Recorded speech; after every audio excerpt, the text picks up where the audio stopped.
오늘 우리에게 주신 하나님의 말씀은 출애굽기 2장 1절에서부터 10절 말씀입니다. 설교 제목은 어머니 날의 치유, 나 때문이었음을입니다. 레이 가족 중 한 사람이 가서 레이 여자에게 장가들어 그 여자가 임신하여 아들을 낳으니 그가 잘생긴 것을 보고 3달 동안 그를 숨겼으나 더 숨길 수 없게 되매 그를 위하여 갈대 상자를 가져다가 역청과 나무진을 칠하고 아기를 거기 담아 나일 강가 갈대 사이에 두고 그의 누이가 어떻게 되는지를 알려고 멀리 섰더니 바로의 딸이 목욕하려 나일 강으로 내려오고 시녀들은 나일 강가를 거닐 때에 그가 갈대 사이에 상자를 보고 시녀를 보내어 가져다가 열고 그 아기를 보니 아기가 우는지라. 그가 그를 불쌍히 여겨 이르되 이는 히브리 사람의 아기로다. 그의 누이가 바로의 딸에게 이르되 내가 가서 당신을 위하여 히브리 여인 중에서 유모를 불러다가 이 아이에게 젖을 먹이게 하리이까. 바로의 딸이 그에게 이르되 가라 하매 그 소녀가 가서 그 아기의 어머니를 불러오니 바로의 딸이 그에게 이르되 이 아기를 데려다가 나를 위하여 젖을 먹이라. 내가 그 싹쓸 주리라. 여인이 아기를 데려다가 젖을 먹이더니 10절 우리 함께 읽습니다. 시작. 그 아기가 자라매 바로의 딸에게로 데려가니 그가 그의 아들이 되니라.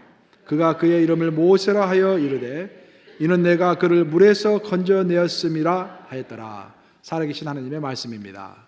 아멘. 어머니 날을 맞이해서 설교를 쓰려고 이렇게 생각하니까 갑자기 어떤 연극 하나가 생각이 났어요.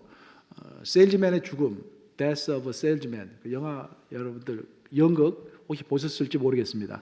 한국과 미국에서 장기적으로 공연됐던 그런 연극인데 유명한 연극입니다. 아스 밀러가 1949년도에 썼던 연극인데 제가 이 뉴욕에 오기 전에 커네티컷에 있는 뉴헤이븐에서 목회를 했어요. 근데 그 뉴헤이븐이 배출한 가장 대표적인 작가 중에 하나가 아스 밀러입니다. 아스 밀러가 그 세일즈맨의 죽음을 써서 아주 일약 스타가 됐는데 그 작품을 읽어보면은 아버지 윌리는 외판원입니다. 세일즈맨이에요. 근데 그에게는 아들이 2명 있었습니다. 큰 아들 이름이 이제 비프고 둘째 아들 이름이 해피입니다. 비프를 해피하게 먹는다라는 의미인지 비프와 해피가 그 첫째 아들과 둘째 아들 이름이에요. 근데 그 첫째 아들에게 기대를 많이 했습니다. 첫째 아들이 아이들 사이에서 인기도 좋고 똑똑하고 그래서 야, 이 아이가 내가 못다 이런 꿈을 다 이루겠지라고 그런 희망을 품고 있었어요. 근데 아이가 크면서 아빠의 기대하고는 점점 멀어집니다. 그래서 좀 실망감이 있었어요. 그러던 중에 어떤 일이 있었냐면은 이 아빠 윌리가 이제 출장을 보스턴으로 가게 되는데 보스턴에 가서 몰래 바람을 피운 거예요. 근데 그 아들 그 비프가 아빠를 만나려고 보스턴까지 갔다가 아빠가 외도하는 장면을 이렇게 목격하게 됩니다. 그래서 너무 큰 충격을 받아가지고 자포자기 상태가 돼버려요. 더욱더 삐뚤어져 나갑니다. 그래서 나이가 34살이 되도록 직장도 못 구하고 이제 비실비실 있는 그 아들을 보면서 얼마나 그 아빠 마음이 속상했어요. 그래서 이제 하루 밤에 그 아들을 불러가지고 이제 둘이 대화를 합니다. 너 왜 이렇게 인생을 이렇게 사느냐? 또 치유 좀 해라. 그러니까 그 아들 비프가 버럭 소리를 지릅니다. 내가 이렇게 된 것이 다 누구 때문인지 아시냐고. 바로 아빠 때문이라고. 아빠가 외도도 하고 아빠가 헛된 기대감을 나에게 심어줘가지고 나는 평범한 사람인데 목소리 약간 크네. 난 평범한 사람인데 나한테 이렇게 어떤 헛된 기대감을 심어줘가지고 뭐 엑셀런트하게 살려고 그러니까 내가 이 모양 이 꼴이 된 거라고 아빠에게 막 대듭니다. 윌리가 그날 저녁에 마음이 너무 상심이 됐어요. 자신은 이제 외판원을 하다가 은퇴를 해가지고 돈도 없습니다. 힘도 없습니다. 능력도 없어요. 가진 거 아무것도 없어요. 근데 아들을 도와주고 싶은데 아들이 자기 때문에 이렇게 됐다고 그러는데 고함을 치는데 아들에게 해줄 말도 없고 아들 도와줄 수도 없는 거예요. 그래서 고민하다가 갑자기 뭐가 하나가 머릿속에 탁 떠오릅니다. 내가 아들을 도와줄 수 있는 방법이 하나가 있지. 나에게 생명보험이 있지. 생명보험을 들어오는 게 있었거든요. 그래서 그 아들에게 그 생명보험을 주려고 고의로 교통사고를 내서 본인은 죽고 그 생명보험금을 가족에게 남겨주었다라는 정말 비극입니다. 그렇죠? 셀러리맨의 죽음. 미국의 성공이 이런 것이다라는 것을 적나라하게 파헤친 미국의 가정과 부모와 자식 사이의 관계와 성공의 개념 그런 것들 다 적나라하게 파헤친 그런 작품입니다. 여러분들은 혹시 자식들 위해서 보험을 헐어본 적이, 생명보험을 이렇게 해본 적 있어요? 저는 그럴 뻔했습니다. 제가 오래전에 목회를 하는데 아시는 목사님이 딸이 대학을 졸업하고 이 보험회사 들어가셨대요. 보험회사 들어가서 보험 하나 들어달라고 그래서 나는 보험 같은 거 안 드는데 아니 그 목사님 얼굴을 봐서 그냥 나와 우리 처의 생명보험을 들었어요. 근데 이제 세월이 좀 흐르니까 아이들 대학도 가고 그러니까 돈이 필요하잖아요. 그래서 한 번은 우리 처하고 나랑 둘이 진지하게 누굴 걸 깰까? 당신 걸 깰까? 내 걸 깰까? 우리 와이프는 자기는 필요 없대, 내 걸 깨래요. 그래서 그게 아니지. 내가 죽으면 당신이 죽어도 나는 살 수 있지만 내가 죽으면 당신은 살 수가 없어. 내 걸 깨자. 그러다가 안 깼습니다. 지금까지 가지고 있어요. 오늘 제가 여러분들과 같이 나누고자 하는 이유는 이제 설교 주제가 뭐냐면은 그 아들 비프가 아빠 윌리에게 당신 때문에 내 인생이 이 모양이 됐다라는 그 절규. 혹시 여러분도 그런 절규를 마음속에 가지고 있지 않습니까? 그리고 그 아빠가 자식에게 남겨줄 것이 없어서 자기 목숨을 없애고 그 대신에 생명보험금을 아들에게 남겼다라는 그 사랑, 그런 것들을 좀 나누고 싶은 것입니다. 제가 얼마 전에 그 책을 읽었는데 실화입니다. 실제로 있었던 일이에요. 어떤 이제 콜라 회사에서 일하는, 코카콜라 회사에서 일하는 어떤 직원이 이제 트럭 운전을 했습니다. 트럭 기사였어요. 근데 이제 거래처에다가 이제 콜라를 배달해주고 돌아오는 길인데 그때가 8월달 너무 더운 날씨였어요. 너무 몸이 이제 마른 거예요. 조금만 참고 회사 가서 콜라를 마셔야지라고 이제 가는데 도저히 참을 수가 없는 거예요. 시원한 콜라를 마시고 싶은 거예요. 그래서 자기도 모르는 사이에 그냥 차를 길거리에다 딱 이렇게 주차시키고 가서 가게로 막 뛰어갔습니다. 가게 앞에 보면은 이제 콜라 자판기가 있잖아요. 그 콜라 자판기에서 시원한 콜라 하나 이제 꺼내서 먹으려고 돈을 빼가지고 버튼을 딱 누르려고 하는데 보니까 공교롭게도 자기 회사 콜라는 없고 자기 경쟁 회사 콜라만 있는 거예요.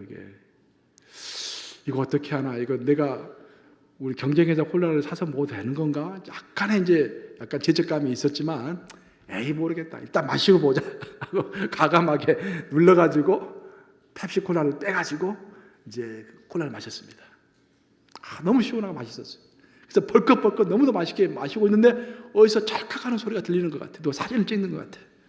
하여튼 별로 신경 쓰지 않고 다 마셨습니다. 그리고 돌아왔어요.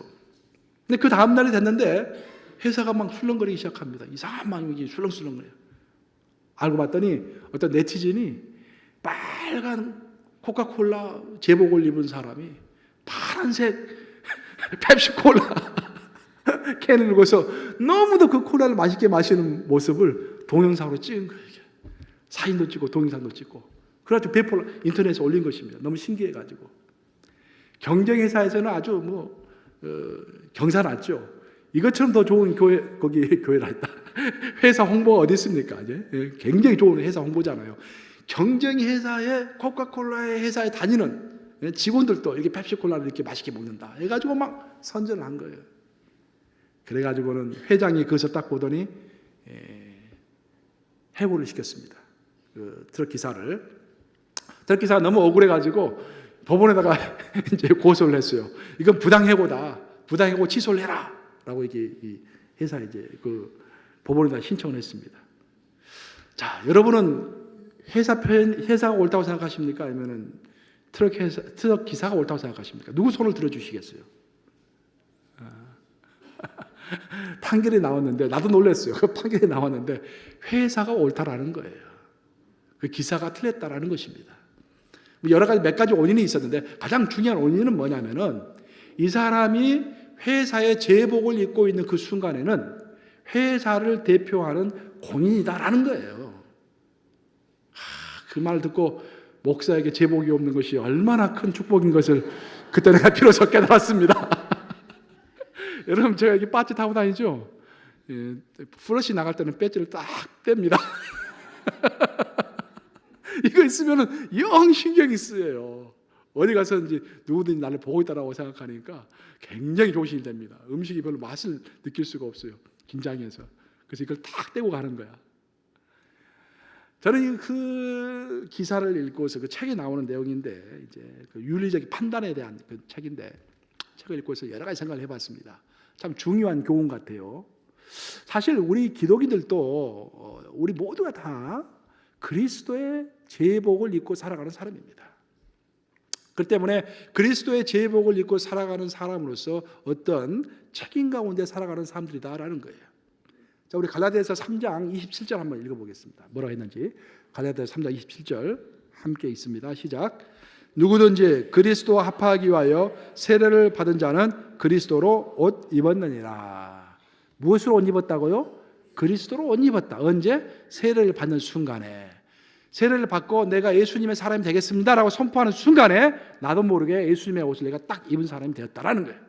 우리는 안 보이지만 예수님이 봤을 때는 누가 예수의 옷을 입고 누가 예수의 옷을 입지 않았는지 다 보인다라는 말입니다. 세례받는 그 순간에 우리는 그리스도 회사의 직원이 된 거예요. 약간 이상하네. 그러면서 사도 바울은 계속해서 이야기합니다. 로마서 가서 이야기합니다. 로마서 13장 14절에서 이렇게 이야기합니다. 한번 같이 읽어보겠습니다. 시작. 오직 주 예수 그리스도로 옷 입고 정욕을 위하여 육신의 일을 도모하지 말라. 만약 우리가 예수 그리스도의 옷을 입고서도 정욕을 위하여 내 육신을 위하여 일을 하면은 하늘 법정에서 나를 보호할 길이 없다라는 그런 이야기입니다. 그래서 우리가 정말 그리스도의 옷을 입고 살아가는지 살아가지 않는지 그것을 깨달아가는 것이 너무도 중요하다 그런 말씀이 되겠습니다. 부모 공경도 저는 이런 관점에서 일단 생각해 봐야 한다고 생각합니다.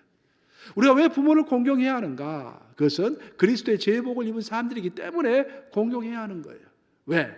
그리스도 제복을 입은 사람은 그때부터 그리스도께서 우리에게 명령하시는 것들, 성경에서 우리에게 권유하시는 것들, 우리에게 따르라고 말씀하시는 것들, 그것을 따라가는 사람들이기 때문에 성경에서 제5계명으로 내 부모를 공경하라 라고 했기 때문에 우리가 마땅히 그 어떤 부모임에도 불구하고 공경해야 할 줄로 믿습니다.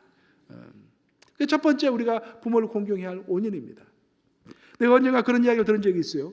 텍사스에서 있었던 이야기인데 텍사스에서 어떤 남자가 아내와 네 어린 자녀를 버리고 바람이 나가지고 멀리 캘리포니아로 도망을 갔습니다. 거기서 30년 동안 거기서 만난 여자와 함께 살았어요. 그러면서 가족하고 거의 연락을 하지 않았습니다. 도망갈 때는 상당히 돈이 많이 있었는데 30년을 살면서 그냥 알거지가 되었습니다. 돈이 다 떨어졌어요. 죽을 때는 혼자 죽었어요. 근데 이분이 죽으면 괜찮았는데 죽으면서 유언을 남긴 거예요. 무슨 유언을 남겼냐면은 나는 내 시체는 고향 텍사스에 묻어달라. 그 유언을 남겨가지고 자식들에게 보낸 거예요.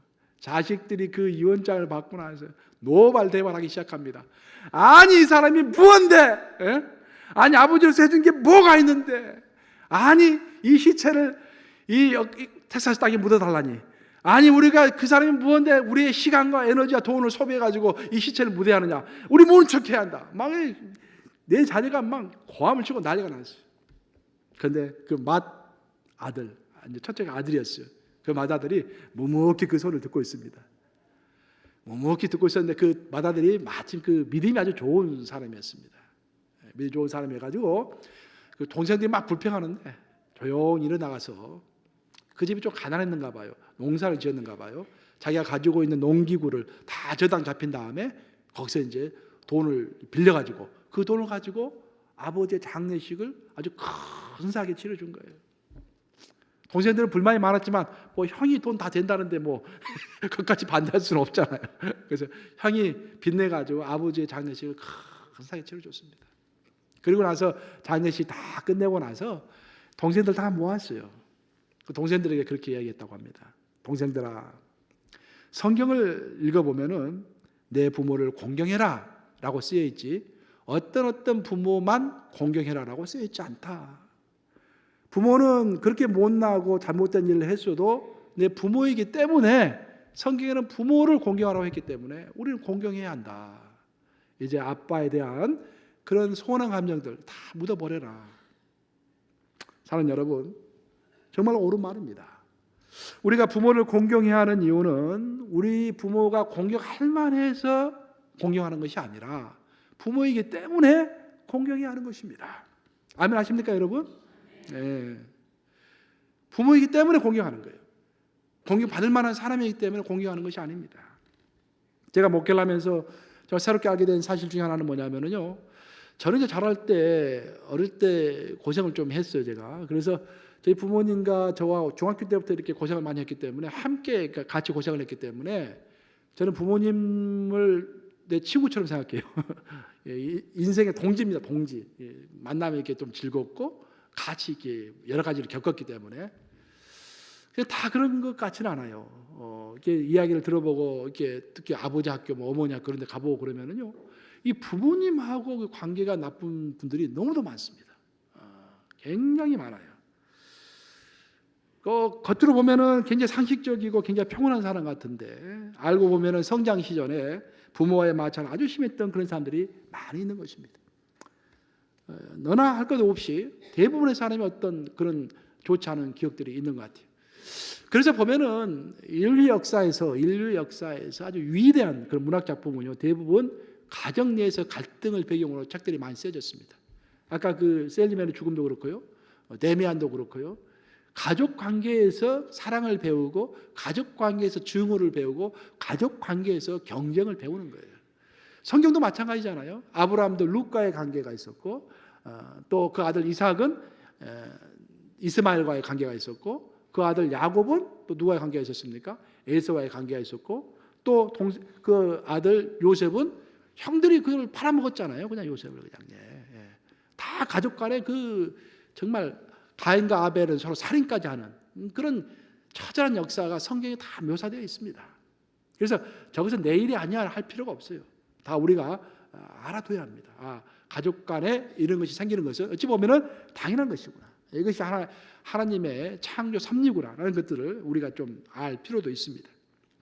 부모와의 관계가 좋지 않을 때 문제가 되는 것은 뭐냐면 대부분 사람들이 그 원인을 부모에게서 찾는다라는 거예요. 그랬기 때문에 나온 말이 너도 시집 가봐라. 너도 장가 가봐라. 그런 말이 나오는 거야. 우리가 시집 가고 장가 가기 전에는 부모와 나 사이의 관계가 안 좋은 게 전부 부모 탓이야. 보면은 그냥 부모 탓이야. 그러다가 이제 시집 가고 장가 갔을 때 이제 깨닫게 되는 것이지. 그게 아니었구나. 많은 사람들이 부모 때문에 상처받았다는 사람들이 많아요. 그런데 그 상처라는 것은 여러분들이 꼭 기억해야 할 것이, 상처는 결국 관계 가운데서 상처가 생기는 것입니다. 여기서 관계라는 것은 쌍방의 관계죠. 두 사람이나 세 사람 사이의 관계 가운데서 내가 상처를 받는 거예요. 그래서 나에게 상처가 생겼다라는 것은 물론 상대방도 잘못을 했지만 나도 뭔가 잘못이 있기 때문에, 어떤 부족한 점이 있기 때문에 내가 상처를 받는 것입니다. 항상 쌍방이에요. 쌍방. 제가 여러분들이 하나 묻고 싶은 것이, 여러분들이 만약에 부모에 대한 어떤 원망스러운 마음을 지금 갖고 계시다고 한다면은 제가 이런 질문을 한번 해보고 싶어요. 여러분은 예수님하고 관계가 항상 좋습니까? 여러분들은 평생 동안 예수님을 다 한 번도 원망해 본 적이 없으십니까?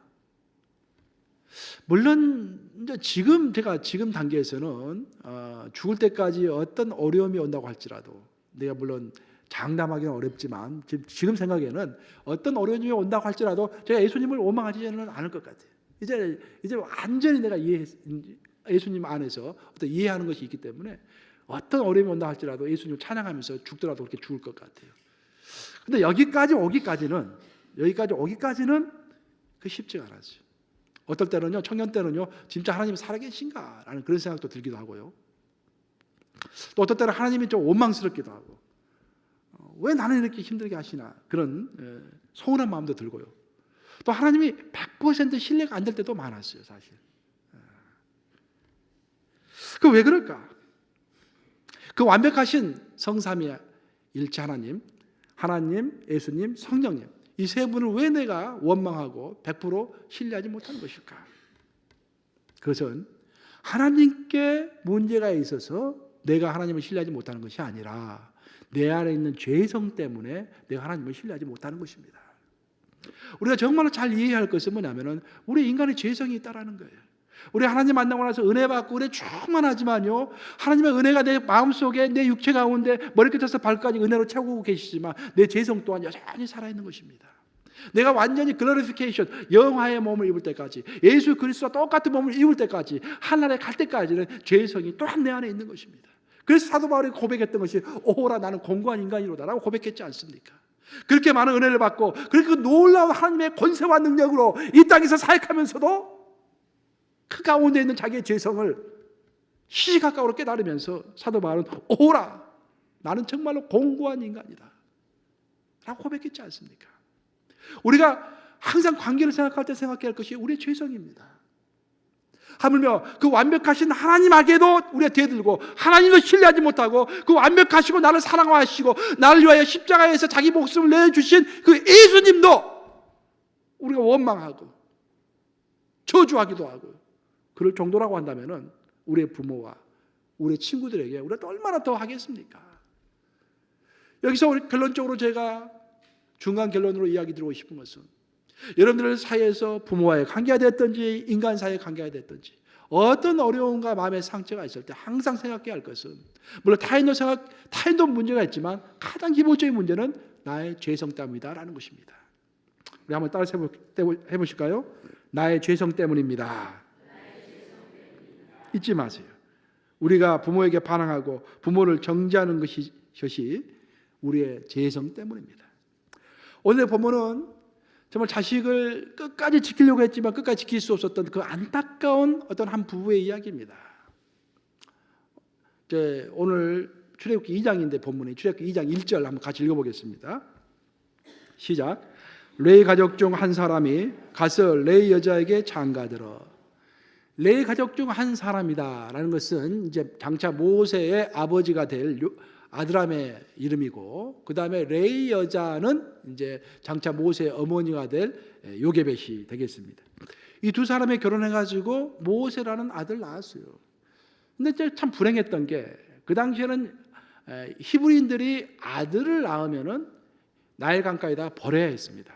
왜냐하면은 그 당시에 황제가 투트모세 1세였는데 투트모세 1세는 이제 히브리인들이 애들을 많이 낳았어요. 오늘날도 유태인들이 애를 많이 낳잖아요. 애를 많이 낳아요. 그러니까 좀 이게 시간이 지나고 보면은 애굽 사람들보다 더 많아질 것 같거든. 그래서 겁이 났어요. 그래서 아들이 태어나면 다 죽여라. 그래서 나일 강가에 버려야 하는 거예요. 이제.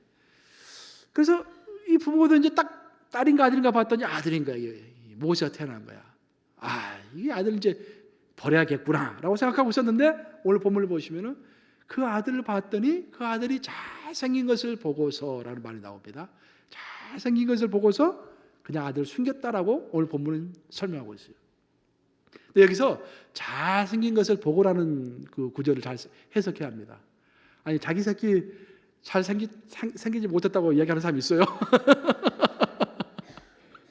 불독도 물어보세요. 불독도 자기 자식 예쁘다고 그래요.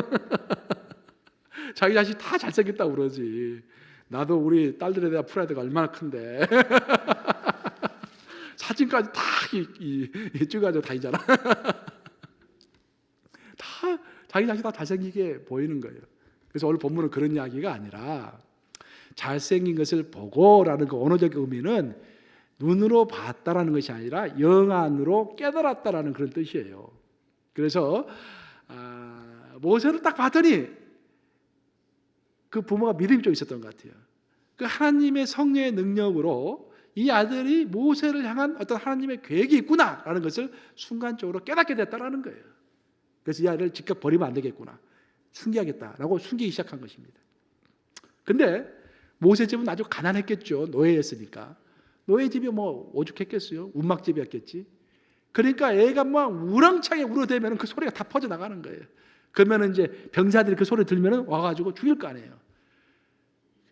뭐 3달커녕은 3일을 애를 데리고 있기도 힘들었을 거예요. 그렇죠. 그 부모는 최대한 노력을 다해가지고 3개월 동안 그 아이를 숨긴 것입니다.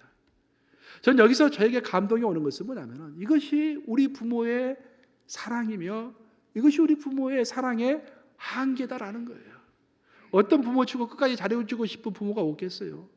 태어나자마자 이게 입양시키고 하는 부모의 마음은 어떻겠어요?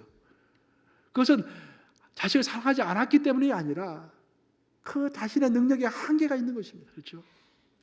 그 모세 어머니도 평생 동안 모세를 숨기고 싶었겠죠. 하지만 숨기고 최대한대로 숨긴 것이 3개월까지 숨길 수가 있었던 거예요.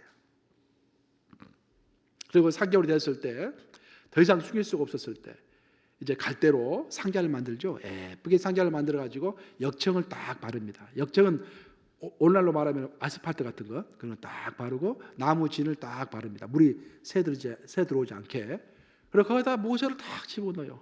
그리고 뚜껑을 닫아가지고 갈대숲 사이에다가 놓습니다. 여기서 말하는 갈대숲은 파피루스죠. 파피루스. 어른 키로 나일 강가에 있는 그 파피루스는요, 어른 키 한 2배 정도 됩니다. 한 4m 정도 돼요. 굉장히 커요. 거기다 그 사이에다가 딱 놓는 거야. 이 부모의 심정이 어떻겠어요? 그 아이를, 내 사랑하는 아이를 상자에 집어넣어 가지고 버리는 심정이 어떻겠냐고요. 근데 마침 5절에 보면은 하나님의 인도로 공주가, 그 애굽의 공주가 목욕하러 나일 강가에 나왔다가 그걸 딱 봅니다. 보았다라고 돼 있는데 주목했다라는 그런 뜻이에요. 그 엄마 아빠가, 모세 엄마 아빠가 얼마나 정성 들여 가지고 그 상자를 만들었는지 공주가 보기에도 멋있는 거야, 그 상자가. 거기 뭐 쓰레기도 많겠죠. 그래서 웬만하면 안 보였겠죠. 근데 눈에 딱 튈 정도로 상자를 정성스럽게 만든 거예요. 그래서 공주 눈에도 딱 들어온 거예요. 그래서 저게 뭐냐? 가서 봐라 했더니 아이가 그 안에서 울고 있는 거예요. 그래서 그 아이를 키워서 이제 공주의 아들로 입양을 하죠. 잘 알려진 이야기입니다. 사실 그러고 나서 이제 이름을 지어줬는데 그 이름이 모세라는 이름이에요. 모세 이름은 오늘 이제 그 우리 교회 박경숙 집사님 이경숙 집사님 와야 하는데 아들 이름이 모세인데 모세 이름의 뜻이 강가에서 건지움을 받았다라는 그런 뜻이에요. 그렇죠? 모세는 강가에서 건지움을 받았는데 강가에서 건지움을 받은 아들이 그 모든 이스라엘 민족을 홍해바다에서 건져주죠. 그 위대한 인물이 됩니다. 그런데 이 모든 위대한 일이 이루어지는 그 배경에는 그 어머니, 그 아들을 떠나보낸 그 어머니, 물론 이제 나중에 하나님의 섭리로 젖을 주는 유모가 되었지만 어쨌든 그 어머니는 어머니 노릇을 제대로 하지 못하면서 평생 동안 아들 모세를 위해서 기도했겠죠. 그래서 그 기도를 통하여서 그 아들이 민족을 구하는 위대한 아들이 되는 것입니다. 사실 이렇게 오늘 본문 내가 여러분들에게 제시하는 이유는 뭐냐면은 모든 사람의 관계에는, 모든 상처에는 어떤 비하인드 스토리가 있다는 것입니다. 숨겨진 이야기가 있다는 거예요. 어머니가 나를 이렇게 하시하게 하고 좀 어렵게 하고 힘들게 했다 할지라도, 아버님이 나를 때리고 어떻게 힘들게 했다 할지라도 또 살펴보면 어떤 비하인드 스토리가 다 있고요. 들어보면 또 이해가 돼요. 그렇죠? 그래서 그런 뭐 숨겨진 이야기를 다 듣기 전에는 우리가 사람을 판단하기가 참 힘든 것입니다. 더 중요한 것은 뭐냐면은 우리가 기독인으로서 신약 시대를 살아가는 기독인으로서 꼭 알아야 할 것은 뭐냐면은 우리가 부모와의 나 사이의 관계가 어려울 때, 또 인간과 인간 사이의 관계가 어려울 때, 내가 어떤 큰 정말 모진 말로 표현할 수 없는 그런 고통을 당하고 있을 때, 그때 우리 예수님이 바로 옆에서 내 고통을 통감하시면서 나를 위하여 중보하시면서 같이 눈물을 흘리면서 함께 있어줬다라는 거예요. 오늘날에요 치유 사역을 많이 합니다. 내적 치유라는 말을 많이 사용하죠, 여러분들. 내적 치유의 가장 핵심은 그거예요. 뭐냐면은 우리가 뭐 너무 어려울 때, 너무 힘든 상황 가운데 있을 때, 그때 예수님이 옆에서 그걸 보고 눈물을 흘리면서 나를 위하여 기도하시고 안타깝게 생각하시며 나를 보호하셨다라는 거예요. 그것을 깨달아 알게 하는 것이 내적 치유입니다. 그것을 딱 깨달아 알면은요, 이제 그 상처가 다 치유가 되는 거예요. 그래서 어떤 심리적인 요법을 통해서 이제 우리의 생각이 과거에 내가 그 고통을 당하고 있었던 그 순간으로 돌아가기도 합니다. 돌아갔을 때 거기서 우리가 그 옆에 서 계시는 예수님을 만나기도 하는 거예요. 성경을 읽어보면요, 예수님이 십자가에서 고통당하셔서 돌아가신 다음에 이제 무덤에 묻히게 되죠. 무덤가로 가게 되죠. 이스라엘의 무덤은 큰 동굴입니다. 동굴. 우리 한국처럼 이렇게 하지 않아요. 또 미국처럼 하지 않아요. 동굴에 동굴 속에 무덤이 있는 거예요. 그 보면 이제 예수님이 무덤가에 묻히니까 예수님을 가장 사랑했던 사람이 누굽니까? 막달라 마리아. 막달라 마리아가 너무 예수님을 사랑했어요. 그래서 그 안식일 날은 그 무덤가에 갈 수 없으니까 안식일이 끝나기만을 기다리고 있는 거야. 그래서 안식일이 딱 끝나고 새벽이 되자마자 여기 땅 해가지고 막 달려가지고 무덤가로 가는 거예요.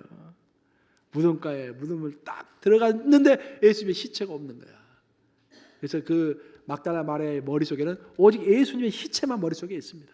예수님의 시체를 찾아야지 막 막 여기저기 살펴보는 거예요. 근데 예수님은 그때 어디 계셨습니까? 예수님 바로 부활하신 예수님이 막달라 마리아 옆에 서 계셨죠. 막달라 마리아는 그 예수님을 알아봤습니까? 못 알아봤습니까? 못 알아봤어요. 왜?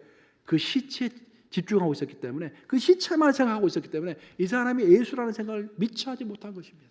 동산직인지 알았어요. 이것은 아주 고전적인 이야기입니다. 고전적인 이 성경 구절이에요. 그 내적 치유에 관한. 자, 이것을 우리에게 대비해 보면은, 우리가 인생을 살다 보면은 어려운 시련을 맞이하잖아요. 동굴이 어두운 것처럼, 불이 없는 동굴이 어두운 것처럼, 동굴과도 같은 그런 시기를 우리가 맞이하게 돼요. 그럼 우리 그 동굴 속에서요, 우리가 당하고 있는 고통만 묵상합니다. 그냥 고통만 빨리 지나갔으면, 내 아픔과 병과 고통과 모욕과 막 그런 것들만 생각하는, 그런 것들만 꼭 붙잡고 있어요. 근데 예수님 바로 옆에 서 계시는데 그 옆에 서 계신 예수님을 미처 보지 못하는 거야. 여기에 집중하고 있기 때문에. 그러다가 어느 순간에 옆에 서 계신 예수님을 깨닫게 되면은 그때부터 나에게 용기가 샘솟는 거예요. 그러니까 그때부터 우리가 희망을 갖게 되는 것입니다. 그 어떤 죽을 것 같은 상황 가운데서도 희망을 얻게 되는 거예요. 왜? 예수님이 옆에 있기 때문에.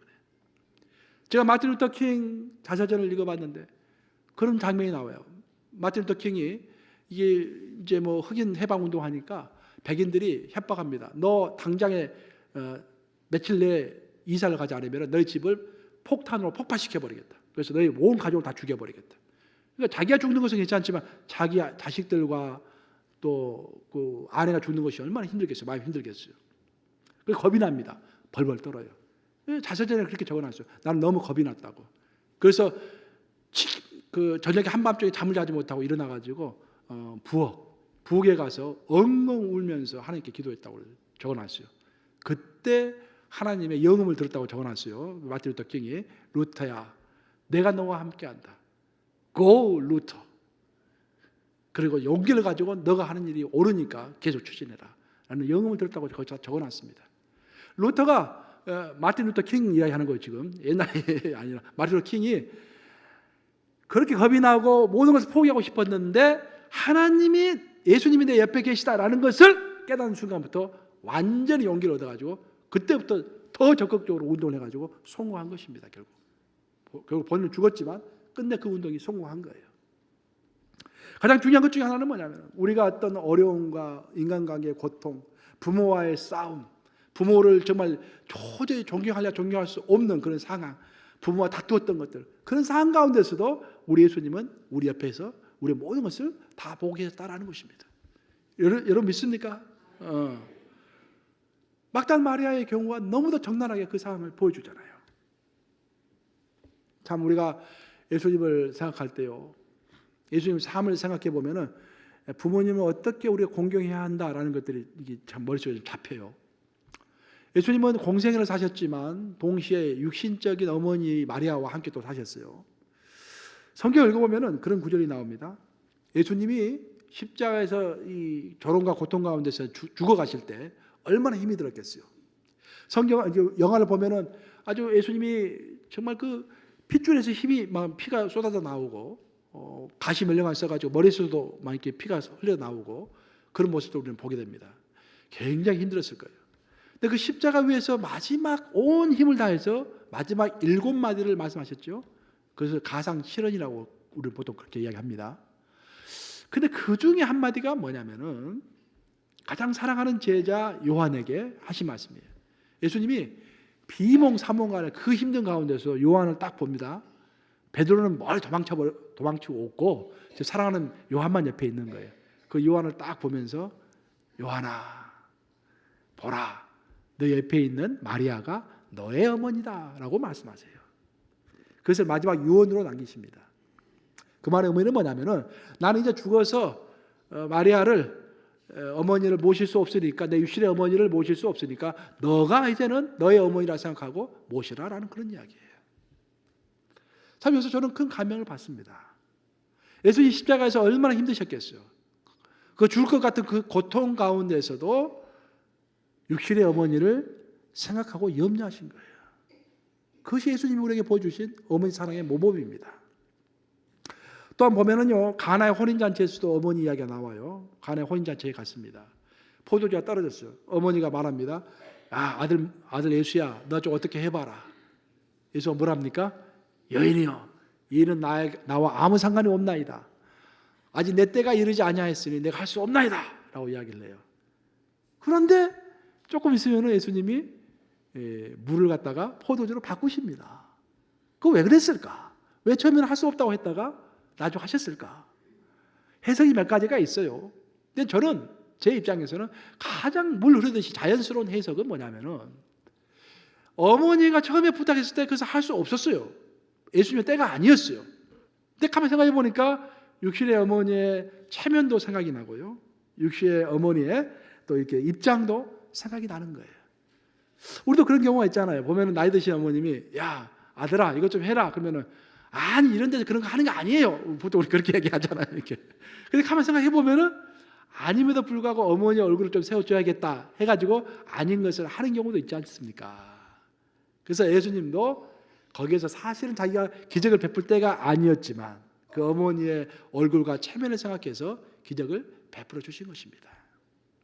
이것이 예수님께서 우리에게 보여주신 어머니 사랑의 모범입니다. 여러분 모두 정말 그런 인간적인 우리 예수님, 그 인간적인 사랑, 그런 사랑이 가득하기를 우리 주님의 이름으로 축복합니다. 이제 말씀 마무리합니다. 효자에게는 좋은 부모만 있다라는 그런 이야기가 있습니다. 효자에게는 좋은 부모만 있대요. 나쁜 부모가 없대요. 왜냐하면 보는 관점이 다르기 때문입니다. 효자는요, 어머니 아버지가 나에게 잘못했던 것을 생각하지 않고 대신 내가 어머니 아버지에게 잘못했던 것만 생각한대요. 그래서 효자랍니다. 그래서 효자에게는 나쁜 부모가 없대요. 효자는 항상 모든 부모는 좋은 부모래요. 사실 제가 아까 우리의 재성에 대해서 이야기했는데 정말 재성이 문제입니다. 제가 그 성경을 읽을 때 지금은 이제 한인 목회를 하기 때문에 한국어로 성경을 읽는데 그 전에는 이제 항상 영어로 성경을 읽었어요. 그때 영어 성경을 읽다가 한때 내가 충격을 받던 것 중에 하나가 뭐냐면은 도마가 예수님을 부인할 때 영어 성경을 읽어보면은 I will not believe라고 되어 있어요. I cannot believe라고 하지 않았습니다. 그러니까 우리가 난 믿을 수가 없습니다 라는 것은 뭐 이해가 되죠. 이해가 안 되면은 뭐 믿을 수 없는 거 아니겠어요? 그래서 나는 믿을 수가 없습니다. 그것까지는 이해가 되는데 나는 믿지 않겠습니다. 고집스럽게 자기의 의지를 드러내는 것은 굉장한 거 아니겠습니까? 근데 도마가 그랬습니다. 부활하신 예수님을 믿지 않겠다. I will not believe. 굉장히 고집스러운 그런 죄성의 티피컬한 경우입니다. 그런 고집스러운 죄성을 지금 현재 나도 갖고 있지 않는가? 바로 그것 때문에 부모와 나의 관계가 아직도 해결되지 못하는 부분은 없지는 않는가? 더 나아가서 인간과 인간 사이의 관계도 아직 해결하지 못하고 있는 것이 아닌가 생각하시면서 저는 이 어머니 날에는 정말 여러분들의 마음속에 기쁜 것이 어떤 소원한 것이 있다고 한다면 다 털어보시고 내 죄성이 있다라는 것을 다시 한번 인식하시고 저 어머니의 아버지의 노고를 다 인정하시고 그분들을 사랑하시며 따뜻하게 안아주시고 용서하시는 그런 어머니 날 되시기를 우리 주님의 이름으로 축복합니다.